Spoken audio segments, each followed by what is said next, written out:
স্বৈরাচারের পতন হলেও গণতন্ত্রের বিরুদ্ধে এখনও ষড়যন্ত্র চলছে বলে অভিযোগ করেছেন বিএনপি নেতারা।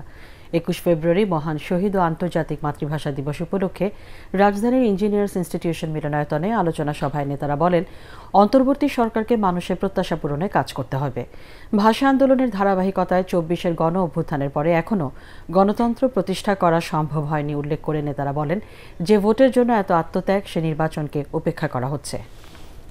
এই উপলক্ষে আয়োজিত আজকের এই আলোচনা সভা গণতন্ত্রের বিরুদ্ধেই সবাই আগ্রহ। বর্তমানে যে ক্ষমতাসীন দল হয়েছে, যারা একটি নিরপেক্ষ তত্ত্বাবধায়ক সরকার, তাদের মধ্যে অনেকে বলে যে আগে সংস্কার পরে নির্বাচন। তা আমরা কি জন্য জীবন দিলাম? এত কর্মী গণতন্ত্রের জন্যই তো জীবন দিয়েছে, গণতন্ত্র প্রতিষ্ঠার জন্য, জনগণের ভোটাধিকারের জন্য। আমরা তো বলি না যে বিএনপিকে ক্ষমতায় দিয়ে দেন। আমরা একটা সুষ্ঠু নিরপেক্ষ নির্বাচন চাই, জনগণ যাকে খুশি বেছে নেয়।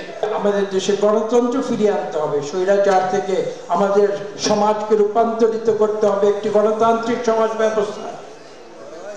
এবং এই দায়িত্ব এই অন্তর্বর্তীকালীন সরকার কতটা সঠিকভাবে পালন করছে কি করছে না, এটা কিন্তু বাংলাদেশের মানুষের রাডারে রয়েছে।